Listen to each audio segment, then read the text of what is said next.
The Galactic Council chamber fell silent as Ambassador Thelvar of the Etherian Collective collapsed to his knees before the human delegation. His crystalline skin, normally a brilliant azure, had dimmed to a sickly gray.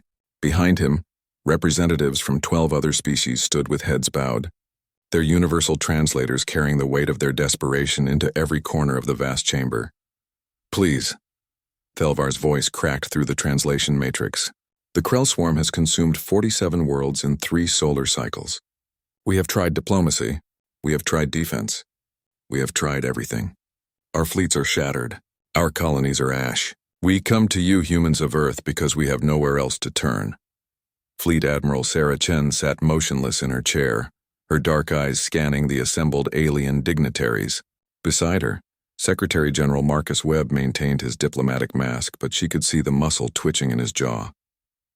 They both knew what was coming. Humanity had been at peace for 73 years since joining the galactic community. 73 years of careful diplomacy, of proving they weren't the violent primitives the galaxy feared. "You rejected our application to the Council," Webb said quietly. "You called us warmongers, barbarians. You said our military doctrine was excessive and unnecessarily aggressive. We were wrong." Ambassador Kilthos of the Verdanian Union stepped forward, his 6 arms spread in supplication. "We did not understand. We thought war was a game of positioning and limited engagement. We thought civilized species fought with restraint and honor. The Krell do not understand restraint. They do not understand honor. They only understand consumption." Admiral Chen stood slowly, her uniform crisp despite the 18-hour hyperspace jump from Earth. "Show me everything. Every battle. Every tactic. Every failure." For the next 6 hours they watched. The Council species fought with precision and elegance. Their ships danced through space in beautiful formations, targeting weapon systems and engines, attempting to disable rather than destroy. They broadcast surrender terms. They offered negotiations. They adhered to the Galactic Convention on Warfare, which limited acceptable targets and prohibited attacks on civilian populations. The Krell ignored every convention. They consumed every ship. They devoured every world. They turned mercy into a weapon, using every hesitation, every moment of restraint, to close the distance and feed. When the presentation ended, Admiral Chen turned to Secretary General Webb. They didn't need to speak. The decision had been made the moment Thelvar fell to his knees. Webb stood and addressed the Council. "Humanity will help you, but understand this. We don't fight wars the way you do. We don't fight to make a point or claim territory. When humanity goes to war, we go to win. Completely, utterly, finally. Anything," Thelvar whispered. "We accept anything." "Then it's settled," Chen said. "As of this moment, humanity is at war with the Krell swarm, and we're about to teach the galaxy what that means." 3 weeks later, the Krell arrived at the Borealis system, home to 4.2 billion Etherians. They expected another easy harvest. Instead, they found the human Second Fleet waiting for them. The Krell flew in their typical formation, a massive swarm that overwhelmed through sheer numbers and biological mass.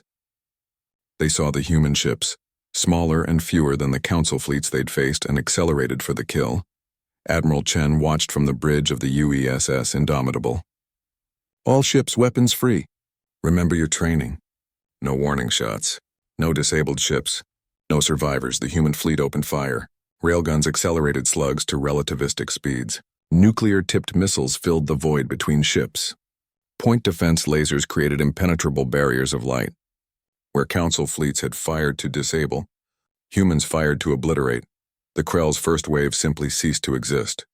Atomized, vaporized, erased from the universe in a storm of steel and fire. The swarm hesitated. They'd never faced this before. Every species they'd encountered fought with restraint, giving them opportunities to adapt and overwhelm. The humans gave them nothing. The second wave fared no better, nor the third. The battle that the Council had expected to last days ended in 4 hours. Every Krell ship was destroyed. Not disabled, not captured, destroyed. Across the galaxy, the Council watched in stunned silence. The Verdanians called it excessive. The Etherians called it brutal. The humans called it necessary. But they kept watching as humanity's fleets methodically hunted every Krell swarm across Council space. The Fourth Fleet cornered a Krell breeding cluster near the Helix Nebula and sterilized 3 asteroids with thermobaric bombs. The Sixth Fleet tracked a wounded swarm to their hidden colony world and left nothing but radioactive glass. 6 months after the war began, Admiral Chen received a message from Krell space. It wasn't a negotiation or a surrender. The Krell didn't have words for such concepts. It was a simple biological imperative transmitted across every frequency. Retreat. The prey species had become predator. The war ended not with a peace treaty but with extinction. The last Krell swarm was cornered in deep space and systematically eliminated. Humanity offered no terms. They accepted no surrender. They simply finished what the galaxy had begged them to start. When Admiral Chen returned to the council chamber, the assembled species looked at her with expressions she'd seen before, 73 years ago. Fear, disgust, awe. The threat has been eliminated, she reported calmly. All Krell swarms have been destroyed. Council space is secure. You killed them all, Thelvar said, his voice barely a whisper. Every single one. Yes, Chen replied. You asked for help. We responded with war. This is what human war looks like. This is what we tried to explain when you rejected our council application. We don't fight with restraint because restraint is a luxury only the winning side can afford. We fight to ensure we're that side. Secretary General Webb stepped forward. The galaxy called us barbaric for our military doctrine. You called us warmongers for refusing to limit our defensive capabilities. But when you needed someone to do the impossible, you came to the warmongers. You came to the barbarians. And we did what you could not. The council chamber remained silent. They had their peace. They had their security. But they'd learned a terrifying truth. Humanity didn't win wars by fighting harder or longer. They won by understanding that war wasn't a game with rules and honor. War was survival. And humanity had survived everything their harsh little world had thrown at them for millennia by learning one simple lesson. When something threatens your existence, you don't wound it. You don't capture it. You don't negotiate with it, you end it. The galaxy had begged for help. Humanity had responded the only way they knew how, with total war, and the galaxy would never forget what that truly meant.